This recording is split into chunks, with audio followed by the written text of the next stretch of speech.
Okay, so let us discuss Code Chef Cook-Off, June Cook-Off. Um, First problem, it was a little lengthy to read and you might have missed some points. But basically, you will be given an array n, and what you have to do is you have to load some parts of the array into machine. And how are you loading it? You are loading it first b minus 1 elements, that is starting from 0 onwards b minus 1, then bth element and 2b minus 1th element. So basically you are inputting, not inputting, you are giving the machine uh, load is nothing but a part of this array. It's nothing but a part of this array, and every time you are giving blocks with size b, which means every time you are giving b numbers. So initially there is nothing in the machine, and what do we have to do after you completely, you can pause the video and read it. After you read it, you will understand that you have to find a sequence of elements. This x1, x2, xm will be given to us as the input, and we have to not find the sequence, sorry. According to this sequence, we have to tell how many times the machine will be loaded.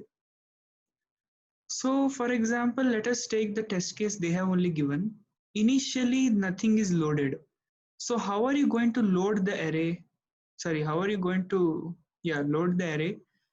If there are 5 elements and value of b is 3, so you will load first 0 to 2, whatever is there, you will load first what 0 to 2, na? You will load 0 to 2, all the elements between 0 to 2. This is one block. Next, you will load 3 to, actually 3 to what? 3, 4, 5, but there is no 5. Array of length 5 will have last element 4 because it is 0 based indexing. So you will load from 3 to 4. What they're asking is, they have given you a sequence that is x of m. Suppose it is 0, 3, 4. When will you get this element? When this block is loaded. So you have to initially load it. Okay. When will you get this element? When this block is loaded. And they say that at a time you can load only one block. If you read this para, you will get to know at a time you can load only one block. And if the element is not present in that block, you remove it and load the block in which the element is present. So basically, in this case, first you have loaded this block. Now you want to load this element, you want to find this element, whatever. So you have to now load this block. So you will load this block. Okay, so this is also done. This was also done. Now 4. For 4, do you have to load a block? No, in this block 4 is already present. So you don't have to load a block. So essentially in this example, you have loaded the block 2 times. In any example, you will at least load the block once because for the first element, you obviously have to load a block. So that was how I also solved it. I hope you understood the logic. Basically, I took a vector of pairs. What am I pairing here? I am pairing this block limits like 0, 2, 3, 4. I am pairing that only. 0, 2, 3, 4 like that. I am pairing in a vector. And x and y values are the initial limits of the block. X and y in this example will be 0 and 2. That is the initial limit. Okay. So I will find the initial limit. How will I find the initial limit? I'll do this. I have to basically check in which block or in which pair does this element lie, a of 0, where does it lie in this vector of pairs, in which set of pairs. Set doesn't mean I've used set here, I'm just trying to explain that vector of pairs, The pair is nothing but the limits of the block length. So where does this element lie in the pair? I have to find that. I'm equating both lower limit of that, upper limit of that to x and y. Then what I'm doing is I'm just checking if the element is already present in the block, I will continue. If it is not present, I have to find new x and y, na? Because I have now loaded a new block. So I have to find new x and y, and I will increment count. And lastly, I will put count plus 1 because you have to put count plus 1 because initially you have to load it. It is not loaded. So answer will always be at least 1. So I should have actually taken count as 1 only over here, but it's okay. So output will be count plus 1. So basically this was the problem. I suggest you read it once again if you have not understood. You first try to read it by yourself and understand, then only you can see some other solution. Let us go at max mex. Mex is nothing but smallest integer that is not present in the array. Mex is what? Minimum excluded integer.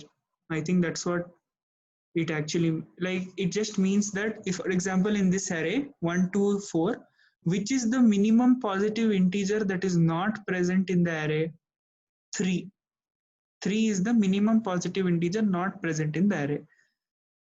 What do we have to do? We have to tell how many elements can we form, like how many elements can we collect from the sequence A such that the collected elements have a max equal to m. Max of all the elements collected should be equal to m. And how should we do it? We should find the largest number of elements of the sequence such that the max is equal to m.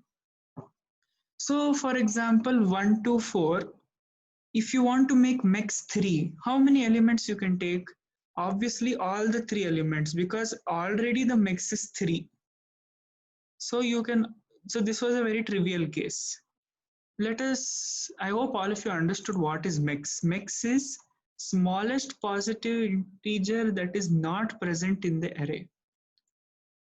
So for example, let me take array 3, 4.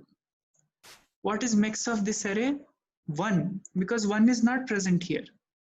Now, if I want to make max as 2, can I choose any number of numbers from this array such that max will become 2? It's not at all possible because max is 1.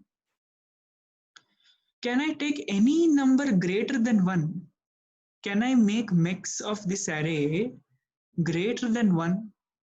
No. So if m is equal to 1, then I can say, yeah, I can choose both the elements because max of this array is already 1. So I hope you're getting some idea now. You have to basically first of all find out which is the smallest element not present in the array. And let me actually take one more example to show you. For example, m equal to 2 and let me say the array is 1 4 2 4 5. What is max of the array? 3. But I want it to be 2. I want it to be 2. What should I do now? Can I do something? Suppose max, I want the max to be 3. What would be the answer? Answer would be the entire array, isn't it? Answer would be entire array if m value was 3. But m value is not 3, m value is 2. So what to do now? Just remove this element, na? You will get an array 1 4 4 5. What is the max of this array? Max is equal to 2. So essentially what did I do? I counted how many 2's are present, subtracted it from total number of elements. That's it. This was the simple solution. Let me show the solution. Store all the elements in a set. It will be useful for finding which is the minimum positive element not present in the array. When you find that out, that is I.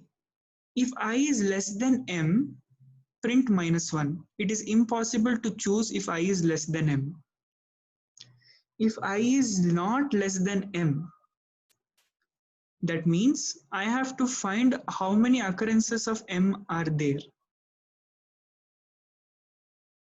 Then just subtract it from total size of array. That's all. I hope you understood the solution. It was very simple actually, and it was a good cook-off. Thank you for watching. Bye.